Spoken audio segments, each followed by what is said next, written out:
प्रियंका गांधी ने गुजरात में जमकर हमला किया प्रधानमंत्री मोदी पर। आगे देखें। देखिए, ये गुजरात की धरती है। यहाँ से इस दुनिया के सबसे, शायद इस पूरी हमारी जो पीढ़ी है और इससे पहले की पीढ़ियाँ, उसमें शायद दुनिया की सबसे महान हस्ती आपने, गुजरात ने इस दुनिया को दी। महात्मा गांधी जी यहाँ पे जन्मे।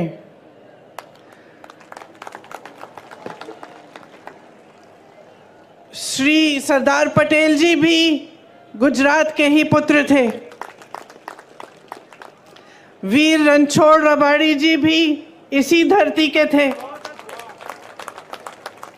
ये सारे महापुरुष किस लिए लड़े? ये सारे महापुरुष आपकी आज़ादी के लिए लड़े।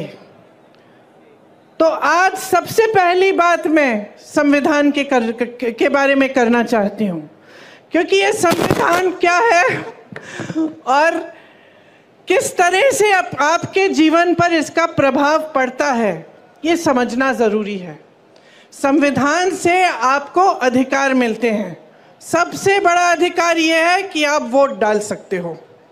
ये आपको अधिकार दिया गया है। देश के किसान को, देश के गरीब को, देश के मजदूर को और देश के प्रधानमंत्री को भी, देश के मंत्रियों को भी, देश के बड़े बड़े शख्सों को भी यही एक अधिकार मिला है। मतलब सबका एक समान अधिकार है। जितना आपकी वोट में शक्ति है, उतनी शक्ति उनके वोट में है। उनकी वोट में आपसे ज़्यादा शक्ति नहीं है। देश में जितने भी देशवासी हैं, उनका एक समान अधिकार ये वोट है। ये वोट संविधान ने दिया है आपको। आरक्षण भी संविधान ने दिए हैं आपको। तो जो आरक्षण का अधिकार है कि किसी समुदाय को या किसी जाति को अगर लगता है कि ठीक ढंग से मौके नहीं मिल रहे हैं, काफ़ी सालों से उनके साथ अत्याचार हुआ है या शोषण हुआ है, तो संविधान कहता है कि आपको कुछ अधिकार मिलने चाहिए और आपको आरक्षण मिलना चाहिए। मतलब रोज़गार मिलता है तो आपके लिए कुछ रोज़गार आरक्षित हो, ये भी संविधान आपको देता है। तो ये दो बहुत बड़ी चीज़ें हैं जो आपको संविधान द्वारा मिलती हैं। इसके साथ साथ अगर आप किसी की आलोचना करना चाहें या किसी नेता से या राजनीतिक दल से सवाल उठाना चाहें कि क्या किया है मेरे लिए, ऐसा काम आपने क्यों किया, तो आप आंदोलन भी कर सकते हैं, आप खड़े हो सकते हैं, अपनी आवाज़ उठा सकते हैं। ये भी अधिकार आपको संविधान ने दिया है। अब जब ये लोग कहते हैं कि संविधान को बदलना चाहते हैं, तो इनका क्या मतलब है? इनका मतलब ये है कि जितने भी अधिकार आपको दिए गए हैं, वो अधिकार कम करेंगे, उनको कमज़ोर किया जाएगा। क्योंकि अगर आप आज की राजनीति को देखें और समझें, तो आपको स्पष्ट पता चलेगा कि पिछले 10 सालों में प्रधानमंत्री श्री नरेंद्र मोदी जी ने जो सबसे बड़ा काम किया है, वो ये काम किया है कि जनता के अधिकारों को कमज़ोर किया है।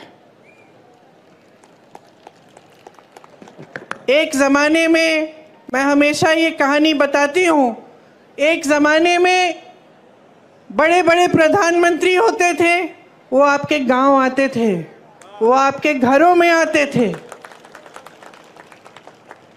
और जब आपके घरों और आपके गांव में आते थे तो आप अपना हक मांगते थे। मैंने खुद अपने पिताजी, अपनी दादी जी के साथ देखा है। मैं यूपी के किसी छोटे से गांव में गई, एकदम पिछड़े ज़िले में, जहाँ पे मेरा पहुँचना आज के दिन मुश्किल था, क्योंकि बहुत लंबा सफ़र था। गाड़ी से, रास्ते में हेलीकॉप्टर लिया, फिर गाड़ी ली, फिर पहुँची।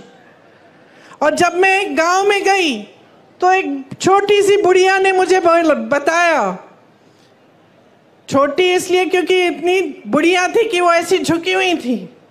उन्होंने मुझे बताया कि जब आपकी दादी जी आई थी तो जो खीर मैं आपको खिला रही हूँ, ऐसी ही खीर बना के मैंने उनको खिलाया।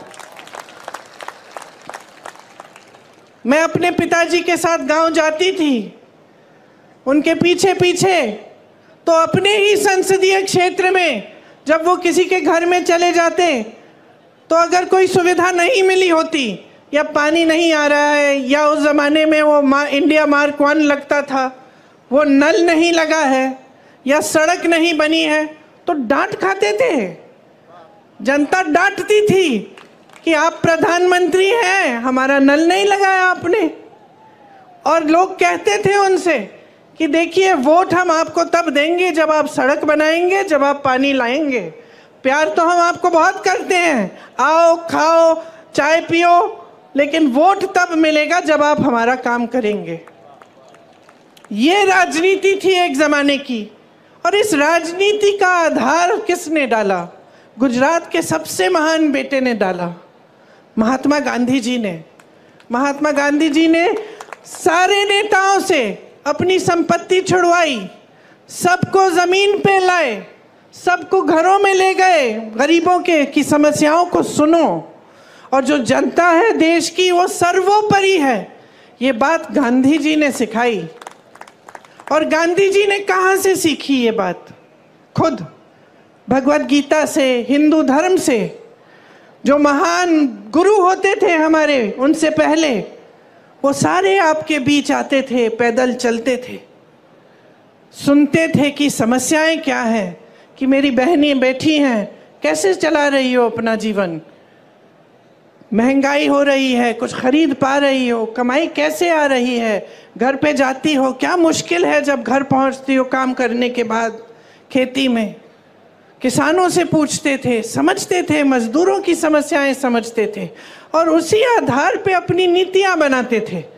तो अगर कोई नीति बनती थी देश में तो उसे इस आधार पे बनती, जैसे अगर मजदूरों के लिए कोई नीति बनती तो मजदूरों से बातचीत करके बनती, किसानों के लिए कोई नीति बनती तो किसानों की समस्याओं को समझ के, उनकी मुश्किलों को देख के बनती।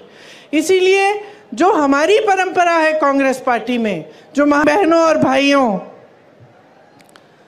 आज के जो प्रधानमंत्री हैं, जरा उनकी कार्यशैली को आप देखिए। गुजरात ने उनको सब कुछ दिया, उनको सम्मान दिया, स्वाभिमान दिया, उनको आगे बढ़ाया, उनको सत्ता दी। आज प्रधानमंत्री बने, 10 सालों से प्रधानमंत्री हैं। जब जब आप उनको देखते हैं तो आप मुझे खुद बताइए, आप टीवी पे उनको देखते हैं कि नहीं? देखते हैं टीवी पे? देखते हैं ना? दिखते हैं। कहाँ दिखते हैं आपको? बड़े मंचों पे दिखते हैं, बड़े बड़े प्रधानमंत्रियों के साथ दिखते हैं, दूसरे देशों के राष्ट्रपतियों के साथ दिखते हैं ना? बड़े बड़े खरबपतियों के साथ दिखते हैं, सेठों के साथ दिखते हैं।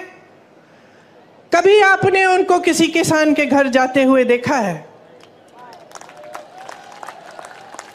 कभी आपने उनको किसी गरीब के घर में जाते हुए देखा है? मैंने यूपी में काम किया पिछले 5 सालों से। वहां पे उनका संसदीय क्षेत्र है। उनके संसदीय क्षेत्र वाराणसी में भी प्रधानमंत्री जी किसी एक गरीब के घर नहीं गए हैं। कभी नहीं पूछा है इन 10 सालों में कि भाई तुम कैसे हो। किसानों के लिए नीति बनाते हैं, किसान आंदोलन करता है। लाखों किसान 4 किलोमीटर दूर उनके घर से बैठते हैं, आंदोलन करते हैं। महीनों के लिए उनकी बिजली काटी जाती है, पानी काटा जाता है, 600 शहीद होते हैं किसान, लेकिन वो 4 किलोमीटर दूर चल के हमारे प्रधानमंत्री उनसे मिलने के लिए नहीं आते हैं। जब उनको पता चलता है कि चुनाव आ रहा है और ये किसान आंदोलन कर रहे हैं, हमें वोट नहीं मिलेगा, तब चुनाव के 2 महीने पहले वो कानून बदल देते हैं। ये है उनकी कार्यशैली। वो मेरे भाई को शहजादा बोलते हैं। मैं उनको बताना चाहती हूँ, ये शहजादे 4000 किलोमीटर पैदल चले हैं। कन्याकुमारी से कश्मीर तक आपकी समस्याओं को सुनने के लिए चले हैं। मेरी बहनों से मिले हैं, मेरे भाइयों से मिले हैं, किसानों से मिले हैं, मजदूरों से मिले हैं, और सबसे प्यार से मिलकर पूछा है कि तुम्हारे दिल में क्या मुश्किलें हैं, तुम्हारे जीवन में क्या समस्याएं हैं, उनको हम हल कैसे कर सकते हैं। और एक तरफ आपके शहंशाह नरेंद्र मोदी जी, हमारी बड़ी बड़ी ओलंपिक की मेडलिस्ट महिलाएं जो लड़ी, देश के लिए मेडल लाई। जब मेडल लाई तो मोदी जी ने उनके साथ फोटो खिंचवाई और सारे अखबारों में लिखा था कि देखिए मोदी जी हैं तो मुमकिन है, मोदी जी की वजह से ये मेडल लेके घर आई हैं। जब वही महिला सड़क पे उतरी क्योंकि उसके साथ अत्याचार हुआ था, मोदी जी ने उनकी मदद नहीं की। उस महिला ने, उसकी आंखों में आंसू थे जब उसने मुझे बताया कि दीदी मैंने सोचा था कि मैंने इतना बड़ा काम किया है, देश के लिए मेडल लाई हूँ, अगर मैं यहाँ पे बैठ के मांग करूँगी तो ज़रूर मेरे साथ न्याय मिलेगा, मुझे न्याय मिलेगा। लेकिन उसे न्याय नहीं मिला। आपको मालूम है क्या तोहफा मिला उसको, जिसने उस पर अत्याचार किया? आज उसका बेटा भाजपा के टिकट पे खड़ा है। जिस तरह से जिसने यहाँ पे आपकी महिलाओं का अपमान किया, उसके बेटे को टिकट दिया, उसी तरह से उत्तर प्रदेश में इसके बेटे को भी टिकट दिया। ये है नरेंद्र मोदी जी की सरकार की असली।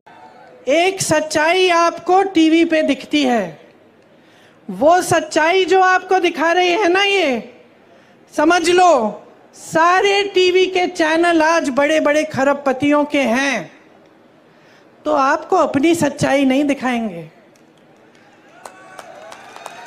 आपने कितने प्रोग्राम देखे हैं इस चुनाव के दौरान जहां कोई पत्रकार दुकान में जा रहा है और कह रहा है कि भाई आज टमाटर का दाम देखो, कि देखो कितनी महंगी है ये तेल, या ये गैस सिलेंडर कितना बढ़ चुका है, क्या लोग गुजारा कर पाएंगे? ये आप नहीं देखते किसी चैनल पे। किसी चैनल पे आप ये नहीं देखेंगे कि 70 करोड़ लोग इस देश में बेरोजगार हैं मोदी जी के राज में। ये बात, इस पे कोई रिपोर्ट नहीं देखेंगे। आप देखेंगे कि मोदी जी कौन से कपड़े पहनते हैं, मोदी जी किस प्रधानमंत्री से मिल रहे हैं, किस तरीके के आम खाते हैं, ये देखेंगे आप। क्योंकि आज मीडिया भी झुक गई है, सारे चैनल भी झुक गए हैं। पत्रकार एक समय में सवाल उठाता था, मुझे याद है मेरे पिताजी के समय में एक